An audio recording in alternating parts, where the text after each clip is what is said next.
Nikola Zrinski was born in 1508 in Croatia as one of 6 children of Nikola III Zrinski and Jelena Karlović.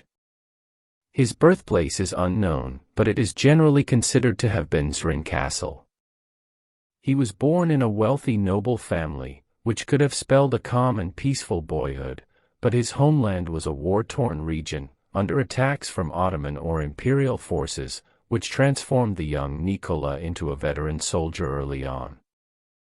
Already an officer in 1529, Zrinski was commended for bravery at the siege of Vienna, when he and a small band of Croat horsemen were part of a vastly outnumbered European force that miraculously defended the Austrian capital from an onslaught of Turkish forces that nearly overwhelmed the city and changed the course of Western civilization forever. In January 1539, Zrinski murdered the imperial army commander, Johann Katziener, at Kostajnica fortress, because he had deserted King Ferdinand I of Habsburg. He had started to conspire in favor of a throne contestant, John Zapolya, and had cooperated with the Ottomans. During the following year, the estates of the Zrinski brothers were attacked by the Ottomans, and from that moment on, the Zrinski family continuously fought against the Turks. In 1541, together with his brother Ivan, Nikola received large possessions of the Vrana Priory in Croatia and Hungary, by Ferdinand I. But with the death of his brother in the same year, he became the only successor to the estates of the Zrinski family. In 1542 he saved the imperial army forces from annihilation at the siege of Pest, by leading a Croatian cavalry charge that stopped an Ottoman breakthrough, and allowed the start of the withdrawal of the Christian forces. For his deeds he was appointed the Ban of Croatia, a position similar to viceroy, which he held until 1556. In 1556, Zrinski won a series of victories over the Ottomans, culminating in the Battle of Barbarossa, where despite his horse being shot under him, he managed to help the Christian army to win his first open battle against the Turks. In the spring of 1566, Zrinski was in Szigetvár, modern Sziget, a strategic fortress for the defense of the shortest route to Vienna, when the Ottoman Sultan, Suleiman the Magnificent, gathered a large army for a second attempt to conquer the city. Zrinski was informed by the new king, Maximilian II, that he could either remain in the fortress or leave it to another captain, but in April Zrinski wrote that it was his will to remain, because many thousands depended on the fortress's survival, and he started to strategically prepare to confront the Sultan. The Ottoman forces invaded, but right from the start, Zrinski led his forces in provocative attacks on enemy convoys and scouting parties.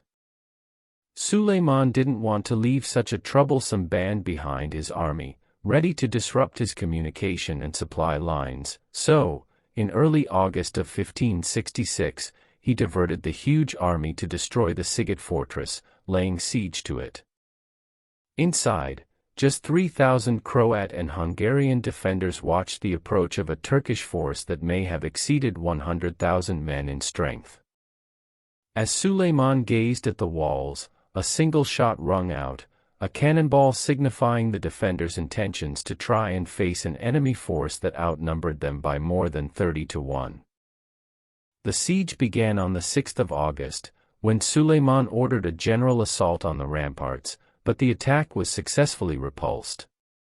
Despite being undermanned, and greatly outnumbered, the defenders were sent no reinforcements from Vienna or the imperial armies, despite several promises. For the next month, the Turkish cannons, muskets, and arrows hammered the stone walls of the Sziget, ripping apart chunks of mortar and rock with each blast. The defenders fired muskets from the walls, poured oil on attackers, and fought back.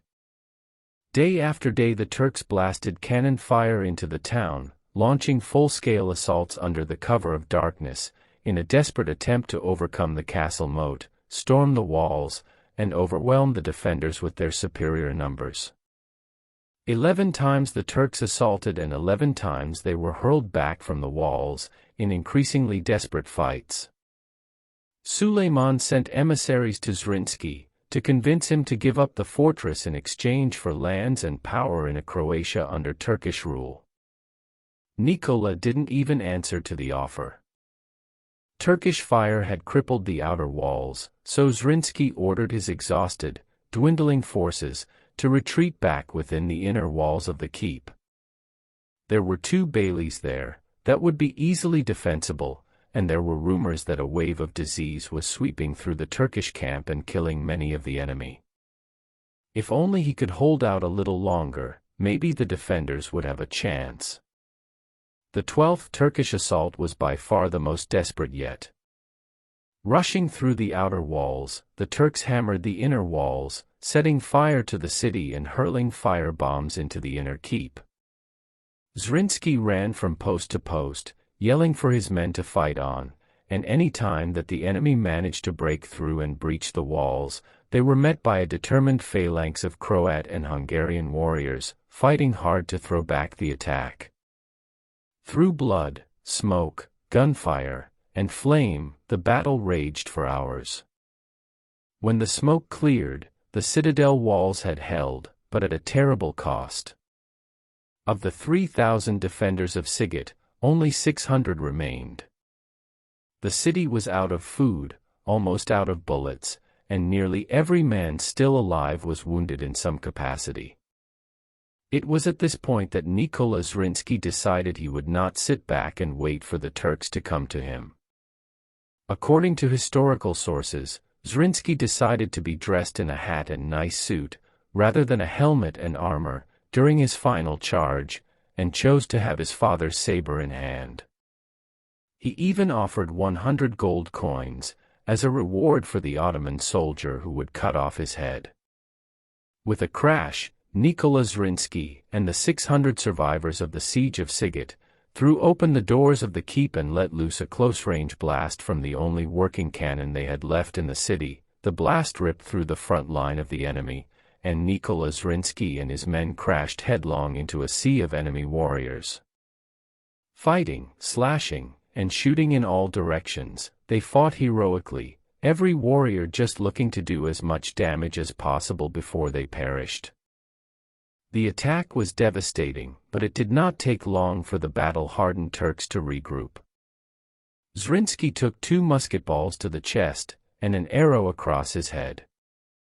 Of the 600 men in that final attack, only 7 would survive, men who were spared by Turkish officers, who had been impressed with the bravery and fighting spirit of their enemies.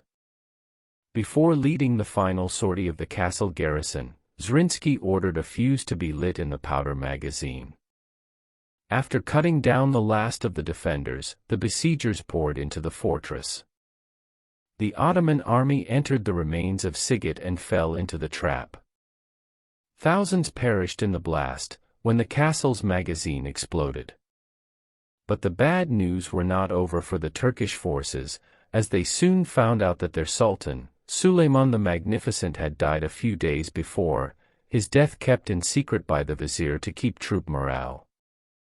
Zrinski's head was sent to the new Sultan, Selim II, but eventually, the head was buried by his son Juraj Zrinski, in September 1566 at the Pauline Monastery in Sveta Jelena in Croatia. Zrinski's heroic act at the siege of Sziget made him a well-known European Christian hero, a defender and savior of Christendom, and a model of a faithful and sacrificial warrior in the service of his ruler, by the words of his counterparts. During his lifetime Zrinski married twice, first in 1543 with Katarina Frankopan and then Eva Rosenberg in 1564. With both he had 13 children, and his marriages and his service during his lifetime managed to elevate the Zrinski family to become the most powerful noble family in the Kingdom of Croatia. Thank you for watching our video. If you liked, please press the bell button. Also, subscribe our channel for first-hand views of new videos and updates. From Rex Lusitanii, thank you so much.